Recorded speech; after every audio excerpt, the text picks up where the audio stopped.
Bismillahirrahmanirrahim. Welcome to another exciting episode of Health Talk with MMC General Hospital. ناظرین، جس طرح آپ کو معلوم ہے کہ ہم اپنے اسٹوڈیو میں ہر دفعہ نئے ایپیسوڈ میں نئے کنسلٹنٹ کو انوائٹ کرتے ہیں اور اس اسپیشلٹی کے متعلق بات کرتے ہیں. آج ہم نے اپنے اسٹوڈیو میں یورو انکالوجسٹ کو انوائٹ کیا ہوا ہے اور یہ بڑی ایکسائٹنگ ایپیسوڈ ہوگا کیونکہ جو کینسر ہے، یورولوجیکل کینسر، یہ بہت عام ہے. اگر میں ڈیٹا کی بات کروں کہ امریکہ میں 2024 میں جو سٹیٹسٹکس اکٹھی کی گئی تھی، اس میں جو پروسٹیٹ کینسر تھا وہ تقریباً 3 لاکھ لوگوں کو رپورٹ ہوا تھا اور اس میں جو موٹیلیٹی ریٹ تھا وہ 35,000 تھا.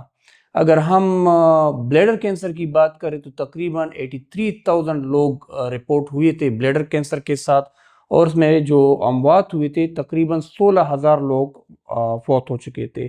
اگر ہم کڈنی کینسر کی بات کریں تو یہ 2024 کی جو ڈیٹا ہے اس میں تقریباً 81,000 لوگ رپورٹ ہوئے تھے کڈنی کینسر کے ساتھ، اور اس میں جو شرح اموات تھی وہ 14,000 تھی.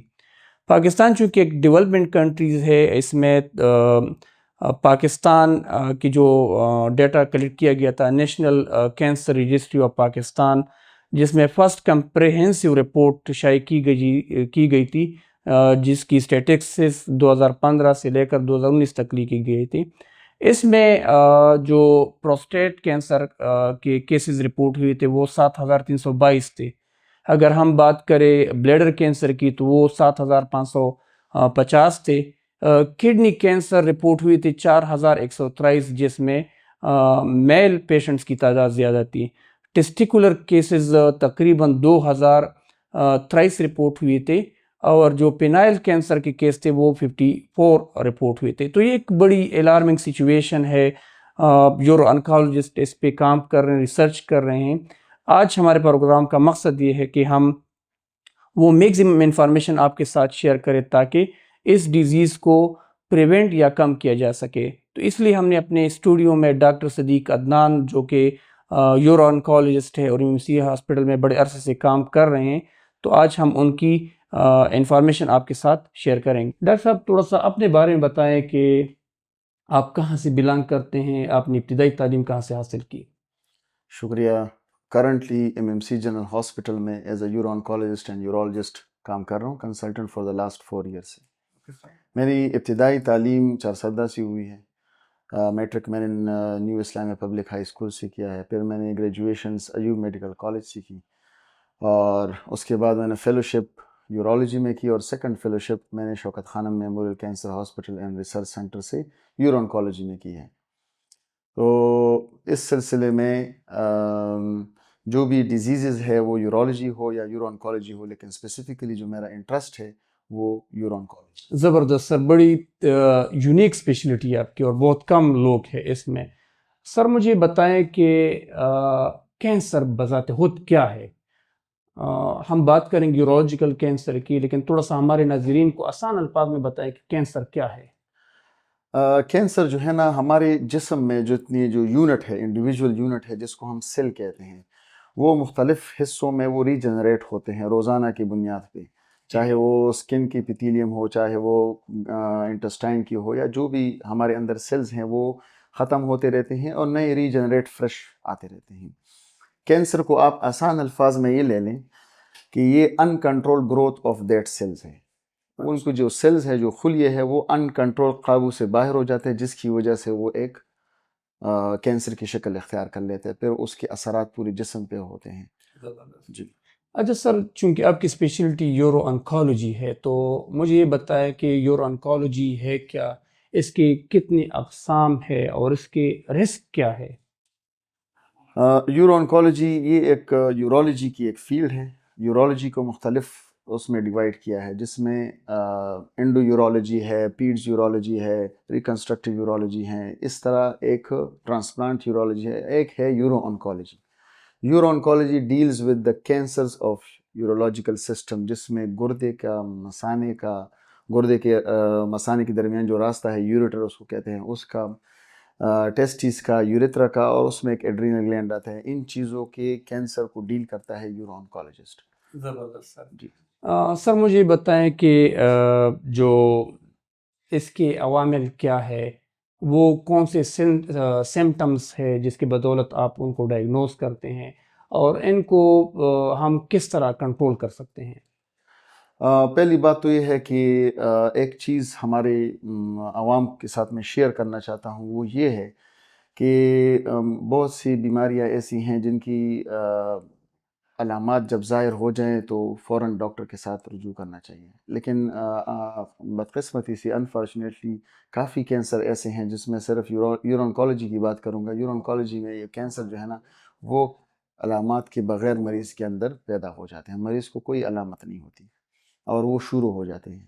جب وہ ہمارے پاس آتے ہیں تو وہ ان کے مختلف سٹیجز میں پھر ہمارے پاس آتے ہیں. تو انفارچونیٹلی کبھی کبھی بغیر علامات کے مریض ہمارے پاس نہیں پہنچ پاتے. وہ اس سٹیج میں آ جاتے ہیں جب ان کو کوئی علامات شروع ہو جاتے ہیں. لیکن اس کی جو چیز ہے یورونکالوجی یا کوئی بھی کینسر ہو، وہ بغیر علامات کے بھی بدن میں شروع ہو جاتے ہیں. کوئی مریض پہ کوئی سمٹمز، سائنس، کوئی چیز ظاہر نہیں ہوتی.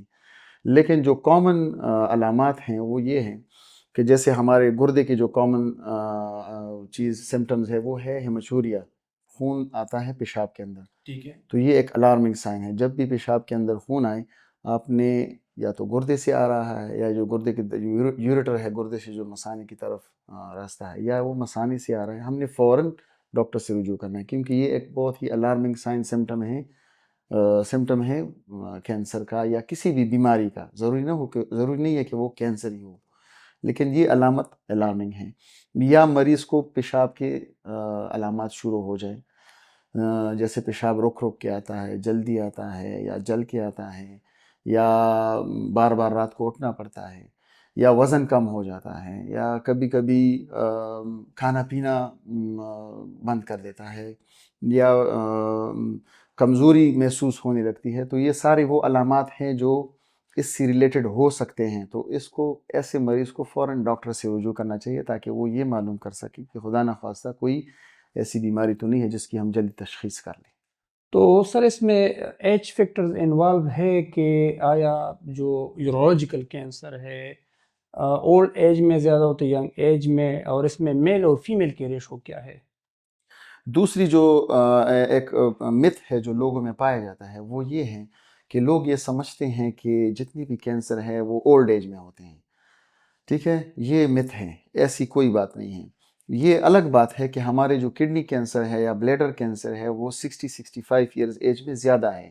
ٹھیک ہے، لیکن اباؤٹ 5 to 10%، کچھ جگہوں پہ 20% تک، 5 to 10% لوگوں میں یہ ینگ ایج میں 30s میں 40s میں بھی ہو جاتے ہیں. اور اسپیسیفکلی وہ لوگ جن کی family history of prostate cancer ہے اسپیسیفکلی، تو ان کو تو بہت ارلی رسک ہوتا ہے. اگر ان کا فرسٹ ڈگری ریلیٹیو یا سیکنڈ ڈگری ریلیٹیو میں پروسٹیٹ کینسر ہے تو وہ 40s میں ہی ان کو رسک بڑھنا شروع ہو جاتا ہے. تو یہ ایج، موسٹ کامن ایج جو پروسٹیٹ کینسر کا ہے، جو رینل گردے کے کینسر کا ہے یا مثانے کے کینسر کا ہے، وہ ہے 60-65+. لیکن 5 to 10% لوگوں میں یہ کم، اس سے 40 سے 50 یا 55 سال ان لوگوں میں بھی پایا جاتا ہے اور ڈائگنوزڈ ہے. جو ٹیسٹیکولر کینسر ہے، ٹیسٹس کے جو کینسر ہے، وہ ینگ ایج میں ہوتے ہیں، وہ 20s میں ہوتے ہیں، 30s میں ہوتے ہیں، ارلی ایج میں ہوتے ہیں. ٹھیک ہے، تو ٹیسٹس کے جو کینسر ہے وہ اولڈ ایج میں کم ہے. اس میں وہ لمفوما وغیرہ یا دوسرے جو ان کامن کینسر ہے وہ اولڈ ایج میں ہے، 50-60s میں ہے. لیکن جو کامن کینسر ہے 95 to 99% جو ٹیسٹس کے جو کینسر ہیں وہ 20s and 30s میں ہی ہوتے ہیں. اچھا سر، میں نے جس طرح اپنے انٹرو میں کہا کہ پروسٹیٹ کینسر بہت عام ہے اور اس کی ریشو بھی بہت زیادہ ہے، تو اس کے سٹیجز کتنے ہیں اور اس کی ٹریٹمنٹ پاسبل ہے؟ کوئی بھی کینسر ہو، ہم مختلف ایک پوری دنیا میں ایک چیز ہے وہ اسٹیجز کے، کون سے اسٹیج میں ہیں. ہمارے سارے کینسرز کے 4 سٹیجز ہوتے ہیں، اسٹیج 1، 2، 3 and 4. جو اسٹیج 1 اور اسٹیج 2 والے جو مریض ہوتے ہیں، سارے کینسروں کے تقریباً ان کا علاج مکمل طور پہ ہو جاتا ہے. جو اسٹیج 3 والے مریض ہیں، میں جنرلی بات کروں گا اسٹیج کینسر کی، صرف پروسٹیٹ یا کڈنی یا یورولوجی کینسر کی بات نہیں کروں گا. ایز اے ہول جو اسٹیج 3 والے کینسر ہے تو اس میں علاج ممکن ہے, کافی 70-80% مریضوں کا علاج ممکن ہوتا ہے, لیکن وہ مور دین ون موڈیلٹی کا اس میں ضرورت ہوتی ہے. کبھی کبھی آپ کو 1 سے 2 موڈیلٹیز کی ضرورت ہوتی ہے. نمبر 1. نمبر 2, وہ علاج تھوڑا سا لینتھی چلتا ہے, تھوڑا ٹائم لگتا ہے, ٹھیک ہے. جو اسٹیج 4 والے مریض ہیں ان کا بھی علاج کافی حد تک کامیاب ہوتا ہے, لیکن ان کا جو مین فوکس ہوتا ہے علاج کے کیوریٹیو علاج کی یا اس کے علاوہ ان کی جو تکلیف ہے پیلیٹیو جس کو ہم کہتے ہیں پیلیٹیو ٹریٹمنٹ, تو ان زیادہ تر اس پہ فوکس ہوتا ہے پیلیٹیو ٹریٹمنٹ پر کینسر پہ, تاکہ ان کی جو بھی تکلیف اس ریلیٹڈ ہے وہ کم سے کم ہو. تو اور اس میں بھی کافی مریضوں کا علاج کیوریٹیو انداز سے اسٹیج 4 میں بھی ممکن ہے مختلف کینسرز میں. اگر ہم پروسٹیٹ کینسر کا لے لیں تو ان کا بھی, یا کڈنی کینسر, ان کی بھی یہی 4 سٹیجز, اسٹیج 1, 2, 3 اینڈ 4. اور یہ جو ہم سٹیجز کی ڈیفینیشن کرتے ہیں وہ ہم ڈیفائن کرتے ہیں ہر کینسر کے لیے الگ. نمبر 1.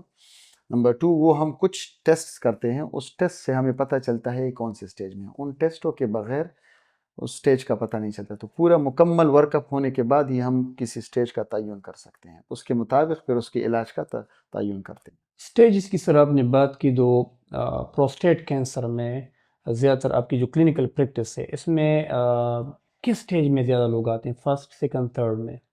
اگر ہم اپنی ملک کی بات کریں یا اپنے علاقے کی بات کریں, ہمارا ملک ڈیولپنگ کنٹری ہے, سہولتیں کیونکہ یہ ہیلتھ کیئر سسٹم کی رسائی کم ہے, مشکل ہے, علاج اس طرح سے نہیں ہے جس طرح ایک ڈیولپ کنٹری میں ہے اپروچ ہوتا ہے. پھر بھی ہمارے ہاں جتنی بھی پیشنٹ آتے ہیں وہ ہمارے ہیلتھ کیئر سسٹم اور اس چیزوں کو مد نظر رکھتے ہوئے ہمارے بہت کم مریض اسٹیج 1 اور اسٹیج 2 میں پریزنٹ ہوتے ہیں, اور اسٹیج 3 اور اسٹیج 4 میں ہمارے مریض زیادہ ہیں. ان کا علاج ممکن ہے, لیکن ہمارے پاس جو ارلی اسٹیج والے مریض ہیں وہ کم ہیں. اس کا مطلب یہ ہے کہ جو لوگ زیادہ تر سفر ہو جاتے ہیں اور اسٹیج 3 اسٹیج 4 میں پہنچ جاتے ہیں تب وہ چیک اپ کے لیے آ جاتے ہیں. اسکریننگ, پروسٹیٹ کینسر کی اسکریننگ آپ کس طرح ڈائگنوز کرتے ہیں, اس کی انیشیل اسکریننگ کیا ہے؟ پروسٹیٹ کینسر اسکریننگ ایک انٹرنیشنل ایک بہت عرصے سے یہ بات چل رہی ہے, اور ابھی تک یہ اسکریننگ اس کی کنٹروورشل ہے. مختلف دور میں مختلف چیزوں کو یوز کیے گئے فار دا اسکریننگ, اور آج کل جو بات ہو رہی ہے وہ PSA پہ بات ہو رہی ہے, پروسٹیٹ اسپیسیفک اینٹیجن. PSA کیا چیز ہے؟ PSA ایکچولی پروسٹیٹ سے ایک سیکریشن ایک نکلتی ہے جس کا نام PSA ہے, وہ پروسٹیٹ کی ہی ایک چیز ہے. وہ ہم بلڈ سیمپل لیتے ہیں اور اس میں ہم معلوم کرتے ہیں. پھر ہر انڈیویجول کا جس طرح ہمارے باقی ٹیسٹ کے ایک نارمل ویلیوز ہوتے ہیں, ایک ویلیوز ہوتی ہیں, پھر PSA کی بھی ویلیو ہوتی ہیں. اس ویلیو کو ہم چیک کرتے ہیں اور اس سے ہم اندازہ لگاتے ہیں کہ اس میں کتنا رسک ہے پروسٹیٹ کینسر کا. یا صرف پروسٹیٹ کینسر کا نہیں, ایک اور چیز میں PSA کے بارے میں واضح کر دوں عوام کے لیے, وہ یہ ہے کہ PSA جو ٹیسٹ ہے وہ صرف یہ اسپیسیفک ہے پروسٹیٹ کینسر کے لیے نہیں ہے, اسپیسیفک نہیں ہے. یہ سینسٹیو ہے لیکن اسپیسیفک نہیں ہے. یہ باقی پروسٹیٹ کے باقی بیماریوں میں بھی یہ بڑھ سکتا ہے. اگر اس کو انفیکشن ہے, پروسٹیٹ میں انفیکشن ہے, اس میں ایپسز ہیں, تو اگر اس کی آپ نے سرجری کی ہے پروسٹیٹ کی, ٹھیک ہے, تو وہ ان سب چیزوں کی وجہ سے بڑھ سکتا ہے. تو اس کا یہ مطلب نہیں کہ PSA بڑھا ہوا ہے تو آپ ذہن میں صرف ایک ہی چیز رکھے تو یہ تو اس کو کینسر ہے. ایسی کوئی بات نہیں ہے. آپ نے اس کو آگے اور کچھ ٹیسٹ ہیں, کچھ چیزیں ہیں, وہ کرنے کے بعد ہی ہم پھر اس نتیجے پر پہنچتے ہیں کہ یہ پروسٹیٹ کینسر ہے یا نہیں ہے. تو یہ PSA اسکریننگ جو ہے نا, جس کی میں بات کر رہا تھا کہ وہ کنٹروورشل ہے ابھی تک. شروع میں جب بات ہوئی PSA اسکریننگ کا مقصد یہ تھا, نمبر 1 کہ مورٹلٹی اور پروسٹیٹ کینسر کو کم کیا جائے, تاکہ پروسٹیٹ کینسر سے جو لوگ مرتے ہیں, مورٹلٹی کا مطلب ہے جو لوگ مرتے ہیں اس سے, وہ کم کیا جائے. دوسرا جو مقصد تھا اسکریننگ کا, کوالٹی آف لائف لوگوں کی امپروو ہو جائیں. تو یہ 2 مقاصد پہ جب لوگوں نے کام کیا, انٹرنیشنلی USA میں بھی کام ہوا, یورپ میں بھی کافی کام ہوا اس پہ کچھ نتائج سامنے آ گئیں. وہ نتائج یہ تھے کہ نمبر 1, ایک تو پروسٹیٹ کینسر کی تشخیص میں بہت اضافہ ہو گیا, کیونکہ انہوں نے ان لوگوں کو سلیکٹ کیا جو جن کی ایج 50+ تھی, اور جن کو کوئی سمٹمز نہیں تھے, ایسمٹومیٹک تھے, ان لوگوں کو سلیکٹ کیا. تو جب ان کا اسکرین کیا گیا PSA کے تھرو, اور پھر ان کو PSA جن کا زیادہ تھا ایک خاص لمٹ انہوں نے رکھی تھی کہ اگر اس سے زیادہ ہو جائے تو ہم جا کے اس کے پھر باقی ٹیسٹ کریں گے. جب ان کے باقی ٹیسٹ ہوئے تو اس میں تشخیص بہت زیادہ ہوئی عوام کی as compare to general population میں جو پایا جاتا ہے, جو ہمارے پاس رجسٹری ہے. نمبر 1. نمبر 2, اس میں جو کینسر معلوم ہے اس میں کافی حد تک وہ ایگریسو ہائی گریڈ کینسر تھے. نمبر 3, اس میں جو کینسر کی جو سب سے امپورٹنٹ بات تھی جس پہ آ کے بات رک گئی وہ یہ تھی کہ جن لوگوں کو اسکریننگ کے تھرو معلوم کیا گیا اور جن لوگوں کی اسکریننگ نہیں ہوئی عام پاپولیشن, تو عام وہ دونوں کی سروائیول بینیفٹ کوئی تھا ہی نہیں. تو اسکریننگ پہ اتنا سب کچھ انویسٹمنٹ کرنے کے بعد وہ لوگ یہ نتیجہ پہ کہ ہم نے تو کوئی سروائیول بینیفٹ ان لوگوں میں پائے نہیں کہ جن کا ہم نے جلدی پکڑ لیا. ورنہ تو یہ چاہیے تھا کہ جن کا جلدی تشخیص ہو سکے وہ لوگ بہتر ٹریٹمنٹ اور بہتر ان کی سروائیول بینیفٹ زیادہ ہو as compare to the one جو لوگ خود آئیں اور تشخیص ان کو سمٹمز ہوئے اور وہ ڈائگنوز ہوئے, تو اس میں سروائیول بینیفٹ نہیں تھا. اس لیے یہ کنٹروورشل پر آئے. پھر بہت سے ملکوں میں نہیں چلا, آگے زیادہ نہیں چلا. ابھی تک یہ چیز صرف یو ایس اے کی بات اگر میں کروں, جو امریکن گائیڈ لائنز ہے اس میں یہ ہے کہ جب آپ پی ایس اے کا ٹیسٹ کرتے ہو آپ اس کو انڈیویجولائز کرو, آپ مریض کو بتاؤ کہ پی ایس اے ہے کیا چیز, اس کا فائدہ کیا ہے معلوم کرنے کا, تاکہ اس کو ایکسٹرا سٹریس بھی نہ ہو, ساری چیزیں اس کو معلوم ہو اور اس سے اجازت لے کے اس سے پی ایس اے اسکریننگ میں شامل کر سکتے ہو آپ. تو سر آپ نے بڑی ڈیٹیل بات کی پی سے پہ. جو پروسٹیٹ کینسر ہے اس کی آج کل ایڈوانس ٹریٹمنٹ کیا ہے؟ پروسٹیٹ کینسر جب تشخیص ہو جاتا ہے اور جب اس کا پتہ چل جاتا ہے کہ یہ پروسٹیٹ کینسر ہے اور اس کی سٹیج کیا ہے, پھر اس کی ٹریٹمنٹ پر جب آتے ہیں تو اگر اس کے treatment modalities number 1 surgical, number 2 radiations radiotherapy, number 3 chemotherapy, ان سب میں اپنے لیول پہ ایڈوانسز جاری ہیں. Surgical advances in the form of laparoscopy کہ laparoscopic approach, in the form of robotic surgeries, ٹھیک ہے, in the form of further surgical anatomical details معلوم ہو سکے کہ کون سی چیز کتنی امپورٹنٹ ہے, ٹھیک ہے. اس میں کچھ ہم جا کے لمف نوڈز اس کو کہتے ہیں, غدود کہتے ہیں, جو پروسٹیٹ کے علاوہ اگر یہ ارد گرد اپنے نزدیک کہیں ہیں تو ان چیزوں کی تشخیص کے لیے الگ C T scan and M R I پہ کام ہوا. تو یہ ایک جدید طریقے سے اس کو نکالنے کے لیے آج کل جو ہے نا وہ روبوٹک سرجری یوز ہو رہی ہے. نمبر 1. اگر ہم ریڈیشنز کی بات کریں تو ریڈیشنز میں الگ ڈیولپمنٹ ہوئی ہیں اور پریسائز طریقے سے, کیونکہ پہلے جب ایکسٹرنل بیم ریڈیو تھراپی ہوتی تھی تو وہ اس میں جو پروسٹیٹ کے ساتھ ارد گرد جو مثانہ ہے یا ارد گرد جو سٹرکچر ہے ان کو بھی کافی ڈوز ریڈیشن کی مل جاتی تھی. اب کافی انٹینسٹی ماڈولیٹڈ ریڈیو تھراپی آ گئی ہے, اب بریکی تھراپی آ گئی ہیں جو بالکل پروسٹیٹ میں جا کر ہی اس کو ریڈیشن دیتے ہیں, ٹھیک ہے.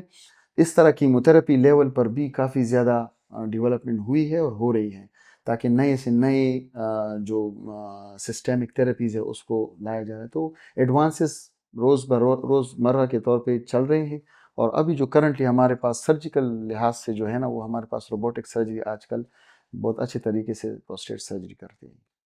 تو سر عام عوام جو عام لوگ ہیں وہ پروسٹیٹ کینسر کی ہونے کی چانس کو کس طرح کم کر سکتے ہیں یا پریونٹ کر سکتے ہیں؟ تھوڑا سا ہمارے ناظرین کو بتائیے. انفارچونیٹلی ہمارے ڈیولپنگ جتنی بھی کنٹریز ہیں اس میں پریونٹیو میجرمنٹ بہت کم لیے جاتے ہیں, کیونکہ ہمارے پاس مسائل اتنے زیادہ ہوتے ہیں ڈیزیز کے لحاظ سے کہ ہم اس کو کنٹرول کرتے کرتے ہماری توجہ پریونشن کی طرف کم جاتی ہیں, بیکاز آف اس میں بہت زیادہ فائنینسز اور بہت زیادہ چیزیں انوالو ہوتی ہیں. لیکن جو ہم پریونٹ کر سکتے ہیں, نمبر 1 ایک تو اسکریننگ ہے کہ جن لوگوں کی پروسٹیٹ کینسر فیملی میں فادر ہے یا بردر ہے ان کو یا دادا ہے, ٹھیک ہے, اگر ان لوگوں کی پروسٹیٹ کینسر کی ہسٹری چلی آ رہی ہے تو ان کو ارلی 40s میں ہی ان کو اسکریننگ شروع کرنی چاہیے. سو دے ہیو ٹو, ان کو اسکرین کی طرف لانا چاہیے, ان کو یہ مشورہ دینا چاہیے مریض کو. Number 1 screening. Number 2 life style modification, ٹھیک ہے, کہ ہم نے بہتر لائف اسٹائل جس میں اپنی باڈی ماس انڈیکس یا بی ایم آئی کو کنٹرول کرنا ہے, ایکسرسائز کرنا ہے, ٹھیک ہے, اس میں کھانا پینا جتنی بھی ہمارا کھانا پینا ہے وہ سارا میڈیٹیرین جو ڈائٹ ہے جس میں ویجیٹیبل زیادہ ہے, فروٹس زیادہ ہے, ماڈریٹ اماؤنٹ میں پروٹین ہے کہ اس کو زیادہ نہ ہو, as compare to a western diet جس میں جو سیچوریٹڈ فیٹی ایسڈس یا جو پروٹین ڈائٹس اس پہ زیادہ فوکس ہے, آرگن پروٹین پہ. تو اگر ہم اس ڈائٹ کو ذرا بہتر کر سکے، اپنی باڈی ماس انڈیکس کو کنٹرول کر سکے، اپنے اسکریننگ پروگرام پر اگر اس میں آ سکے وہ لوگ اسپیسیفکلی جو لوگ ہائی رسک ہیں، تو اور جو انڈسٹریل ایکسپوجرز چیزیں ہیں اور کافی چیزیں ایسی ہیں جو ابھی ان نون ہیں، لیکن جو نون ہے اس موڈیفائل فیکٹ اس میں اسموکنگ ہے. تو ان چیزوں پہ اگر ہم کام کریں اور اس موڈیفائبل فیکٹر کو ہم کنٹرول کر سکیں تو کافی حد تک ہم اس کے رسک کو کم کر سکتے ہیں. تھینک یو سو مچ سر. بات ہم کریں گے بلیڈر کینسر کی، چونکہ گلوبلی اس پہ بہت زیادہ ریسرچ ہوا ہے اور بہت زیادہ لوگ اس سے افیکٹ ہو رہے ہیں، اور تقریباً 60 لاکھ لوگ گلوبلی اس سے افیکٹ ہوئے ہیں، اور تقریباً یہ 9 نمبر پہ پریویلنس کر رہا ہے کینسر میں. تو سر تھوڑا سا بتائیں کہ بلیڈر کینسر کیا ہے، اس کے علامات کیا ہے اور اس کے سٹیجز کے بارے میں بتائیے. جو مثانے کا جو کینسر ہے یہ واقعی بہت کامن ہے، آپ کی بات صحیح ہے. اگر ہم دونوں جینڈر کو کریں، میل اور فیمیل کو کمبائن کریں، تو آلموسٹ 11th ان آل کینسر جو لسٹ ہے اس میں آتا ہے. اور اس کے مختلف سٹیجز ہیں. جس طرح میں نے کہا ایک جنرل سٹیجنگ ہوتی ہے، اور اس کو جتنا آپ جلدی ڈائگنوز کر لے اور اس کا جلدی تشخیص اور علاج کر لے، اتنی اس کی سروائیول بینیفٹ زیادہ ہے مریض کے لیے. ٹھیک ہے. اس میں اگر مریض کو یہ کچھ علامات ہیں، اس میں سب سے پہلے جو ہے نا پیشاب میں خون آنا. ٹھیک ہے. نمبر 2، پیشاب میں کبھی کبھی تکلیف شروع ہو جاتی ہے، پیشاب جو ہے نا رک رک کے آتا ہے یا جلدی جلدی آتا ہے، رات کو اٹھنا پڑتا ہے، کچھ یورینری سمٹمز شروع ہو جاتے ہیں، تو مریض اس وقت جلدی سے اپنی چیزیں جو انویسٹیگیشنز ہے وہ ڈاکٹر کے پاس جائیں، یورولوجسٹ کے پاس، اور اپنی انویسٹیگیشنز کرائیں تاکہ پتہ چلے کہ یہ کیا چیز ہے، کوئی خدا نخواستہ کوئی مثانے کی کوئی کینسر تو نہیں ہے. تو دوسری جو چیزیں ہیں وہ اس چیز کو ظاہر کرتی ہے، جو علامات جو ہیں کہ یہ خدا نخواستہ کافی پھیل گئے ہیں، جس میں اگر باڈی ایک سے سارے بونز میں پین ہیں، یا وزن کم ہو جاتا ہے، یا کھانا پینا بالکل ختم ہو جاتا ہے، تو یہ اس چیز کی علامات ہے کہ یہ کافی حد تک پھیل گیا ہے، وہ اس چیز کی علامات ہیں. اور اس کے طریقہ علاج مختلف ہیں، وہ ہم سٹیج کے لحاظ سے ہم اس کا تعین کرتے ہیں. پہلے ہم کیا کرتے ہیں کہ مریض کے کچھ خون کے ٹیسٹ، یورین کے ٹیسٹ اور ریڈیولوجیکل انویسٹیگیشنز کرتے ہیں. ریڈیولوجیکل انویسٹیگیشنز میں الٹراساؤنڈ ہوتا ہے، اور ایک اس کے بعد اگر وہ ہمیں کہتا ہے کہ اگر وہ اس کی رپورٹنگ میں آتی ہے کہ اس میں مثانی کی رسولی ہے، پھر ہم جاتے ہیں کچھ اسپیسیفک ٹیسٹ جس میں MRI ہیں اور CT اسکین ہیں، وہ ہم کرتے ہیں، اور اس کے مطابق ہم اس کو سٹیج کرتے ہیں. اور اس CT اسکین ہم آپریشن سے پہلے وہ CT اسکین کرتے ہیں، مختلف زیادہ تر کنڈیشنز میں وہ آپریشن سے پہلے ہم کرتے ہیں. آپریشن کیا ہوتا ہے، جو سب سے گولڈ سٹینڈرڈ جو اس کی تشخیص ہے وہ یہ ہے کہ ہم کیمرے کے ذریعے جا کے مثانے سے وہ کینسر جو رسولی ہے مثانے کے اندر اس کو کاٹتے ہیں، اس کو TURBT کہتے ہیں، transurethral resection of bladder tumour. اس کو ہم کاٹتے ہیں، پھر اس کو ہم ہسٹوپیتھولوجی کے لیے بھجواتے ہیں لیبارٹری، اس کی رپورٹ آتی ہے، ساتھ میں جو میں نے کہا کہ اس کی CT اسکین اور MRI وغیرہ اگر ہوئی ہیں، وہ ہم ڈیسائیڈ کرتے ہیں کہ ہم پہلے کریں یا بعد میں کریں. وہ اس وقت سرجن کو اس سٹیج اس الٹراساؤنڈ رپورٹ اور اس کے مطابق وہ ڈیسائیڈ کرتا ہے کہ میں نے کب کرنا ہے اس کو. جب وہ سٹیجنگ MRI اور CT اسکین سارے اس میں چیسٹ بھی ہے، ایبڈومن بھی ہے، پیلوس بھی ہے، یہ ساری چیزوں کے ہو جائیں امیجنگ، ساتھ میں وہ ہسٹوپیتھولوجی کی رپورٹ آ جائے، اس کی ایک سٹیج بن جاتی ہے، اس سٹیج کے مطابق پھر اس کا علاج ہوتا ہے. تو اگر وہ علاج جو ہے نا اس کا بغیر آپریشن کی بھی ہوتا ہے، اور کچھ چیزیں ہیں جو آپریشن کے ساتھ بھی اس کا تعلق ہے. اگر وہ سٹیج 2 یا سٹیج 3 میں ہے تو پھر ہم جاتے ہیں، دو ہمارے پاس موڈلٹیز ہیں، یا تو ہم آپریشن کرتے ہیں، پورا مثانہ نکالتے ہیں اور ایک نیا مثانہ بناتے ہیں، یا ہم اس کو ریڈیشن آنکولوجسٹ کے پاس بھجواتے ہیں اور اس کو ریڈیشن دیتا ہے. اور اس دوران آپریشن ہو یا ریڈیشن ہو، اس دوران ان کو کیموتھراپی بھی، ایک خاص قسم کی کیموتھراپی ہوتی ہے جس میں میڈیکل آنکولوجسٹ انوالو ہے، تو وہ اس کے ساتھ ساتھ کیموتھراپی بھی دیتا ہے جب وہ ہم سرجری یا کوئی بھی چیز پلان کریں. یہ ان سٹیج میں جب وہ مسل کو انوالو کرے، بلیڈر کے مسل کو انوالو کرے. اگر یہ بلیڈر کے مسل کو انوالو نہیں کیا اور یہ فی الحال سٹیج 1 ہے، اور یہ اندر ڈیٹروزل مسل یا ہم کہتے ہیں کہ جو مثانے کی جو مسل ہے اس کو انوالو نہیں کیا، تو ہم بغیر آپریشن، بغیر ریڈیشن کا اس کا علاج ممکن ہے کافی حد تک. اس میں کچھ اس کو ہم BCG کہتے ہیں، وہ مثانے کے اندر ہم ڈالتے ہیں، اور جس کو ہم ایک کیموتھراپی ہے، ایک اور چیز ہے مائٹومائسین، وہ ہم مثانے کے اندر، اس کی اپنی ایک ترتیب ہے، اس حساب سے ہم کوشش کرتے ہیں کہ ہم اس کو بغیر آپریشن، بغیر ریڈیشنز یا بغیر کیموتھراپی کو اس کا علاج کر سکیں۔ دوسری جو سب سے امپورٹنٹ بات ہے، اگر جب ہم یہ چیزیں کر رہے ہوں، چاہے وہ ریڈیشنز ہو، چاہے وہ یہ اسٹیج 1 کے لیے ہو، ہم نے مریض کو ایک حد تک، کچھ سالوں تک فالو اپ پہ رکھنا ہے۔ تو جو بہتری سروائیول بینیفٹ جو آتے ہیں وہ ارلی ڈائگنوزس، ٹھیک ہے، ارلی ٹریٹمنٹ اور فالو اپ، یہ تینوں چیزیں جب مکمل ہو جائے تو مریض کی جو سروائیول ہے، بینیفٹس ہے، وہ کافی حد تک کسی بھی کینسر میں بہتر ہو جاتے ہیں۔ تو آئی تھنک اسٹیج وائز اس کی ٹریٹمنٹ عوام کو یا ہمارے دیکھنے والوں کو تھوڑی بہت سمجھ آ گئی ہوگی۔ اگر پھر بھی کوئی کوئری ہے تو وہ ہم سے پوچھ سکتے ہیں۔ زبردست سر، آپ نے بڑی ڈیٹیل بات کی بلیڈر کینسر پہ۔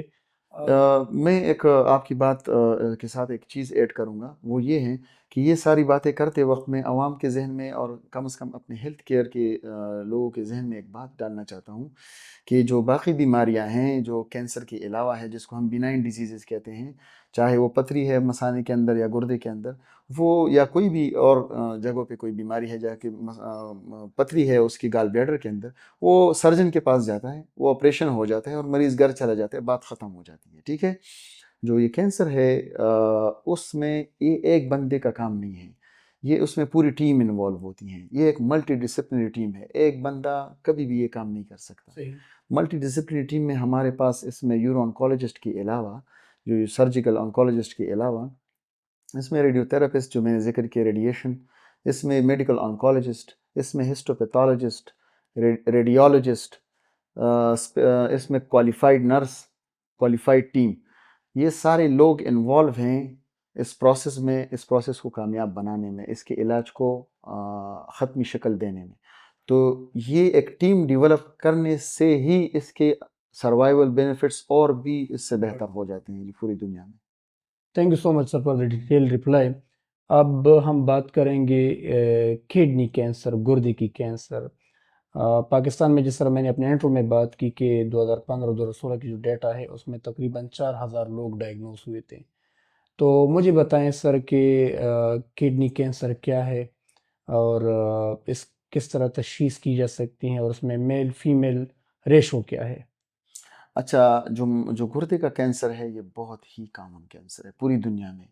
میں ایک ہی بات کرتا ہوں آپ کے ساتھ، وہ یہ ہے کہ it's the 3rd most common cancer in the world, ٹھیک ہے۔ یہ کافی حد تک کامن ہے اور اس کی جو کازز ہے، جب میں اس کی رسک فیکٹرز پہ آؤں گا تو آپ کو سمجھ آ جائے گی کہ کیوں کامن ہے۔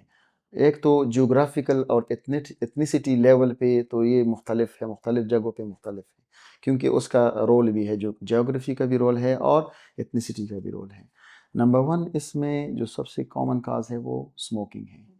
تو how common is it in our society, ٹھیک ہے۔ نمبر 2 جو کازز کے لحاظ سے اگر ہم آتے ہیں، اس میں کچھ چیزیں ہیں جینیٹکس، فیملیل ہے، بہت سے ایسے ڈیزیزز ہیں جو فیملیل ہیں، فیملی جینیٹک چینج ہوتی ہیں۔ نمبر 3 اس میں میوٹیشن، جو ریڈیشنز ہوتی ہیں، آئنائزنگ ریڈیشنز ہے، ریڈیو تھراپی ہے، یا جو بھی ہے، وہ میوٹیشنز کسی بھی وجہ سے، انوائرمنٹل فیکٹرز کی وجہ سے جینز میں میوٹیشن ہو جاتی ہے، یہ شروع ہو جاتا ہے، جیسے باقی کینسر شروع ہو جاتے ہیں۔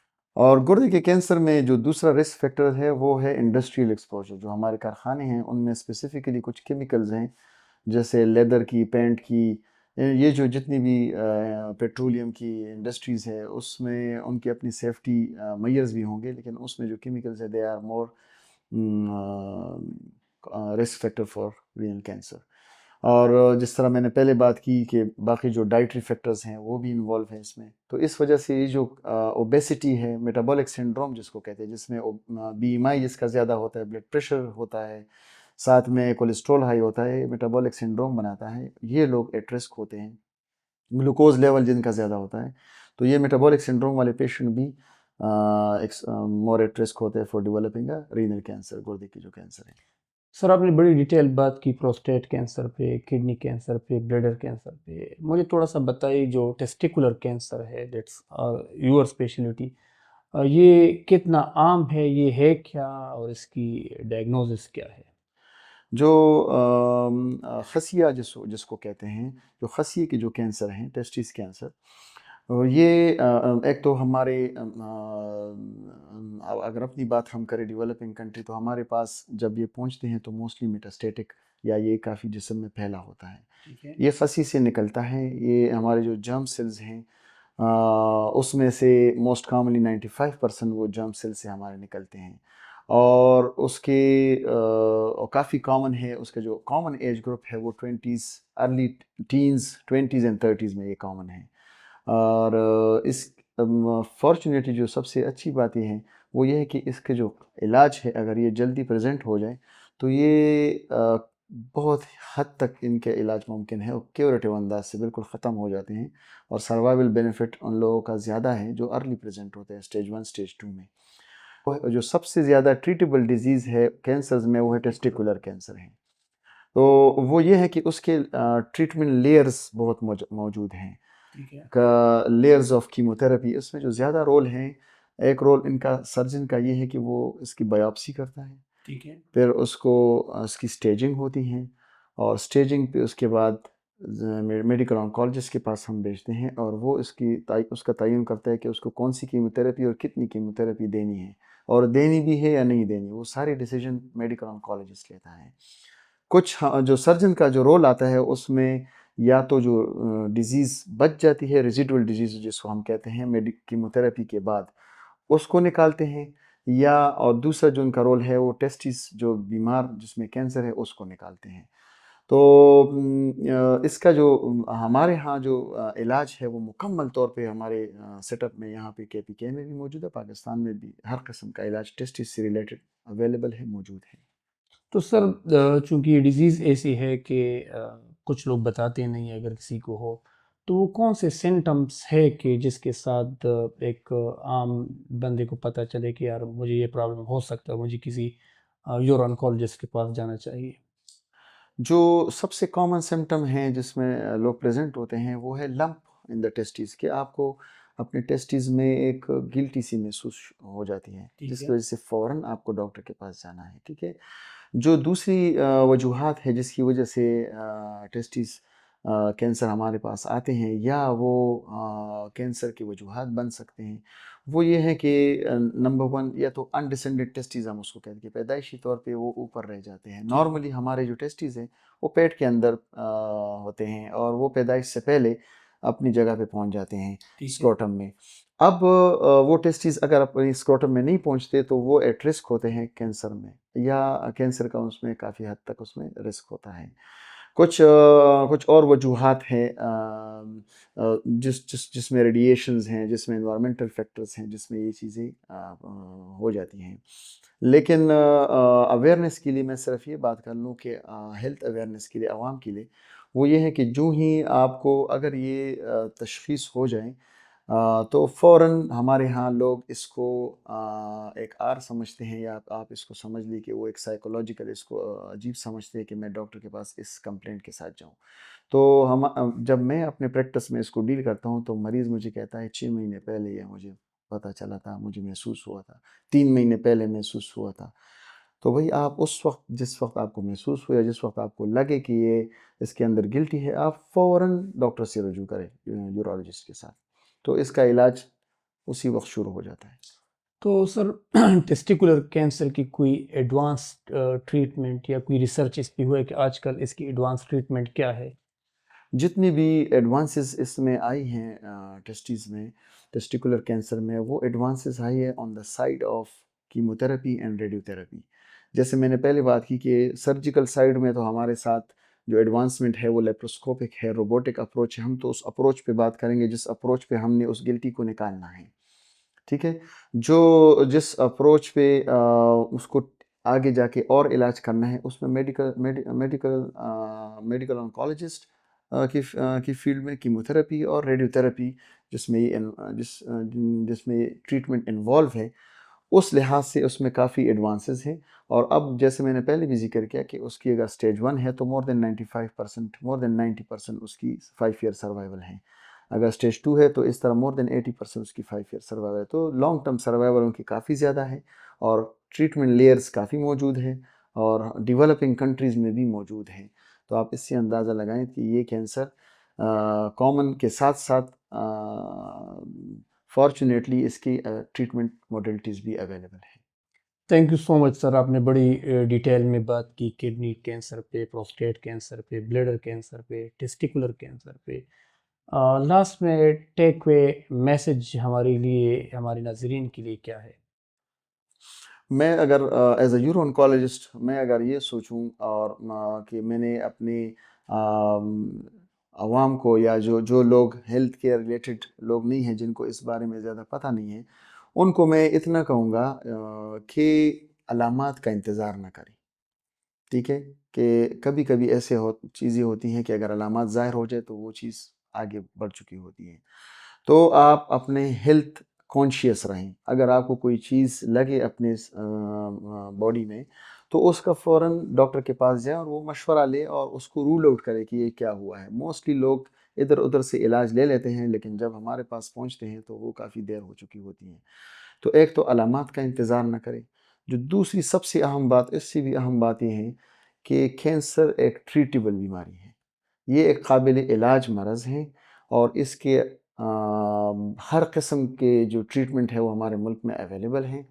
تو لوگ ایکچولی کبھی کبھی ان کہانیوں سے ڈر جاتے ہیں کہ فلانا بندہ جو ہے نا وہ بیمار تھا اور وہ 1 مہینے کے اندر چل بسا کینسر کی وجہ سے.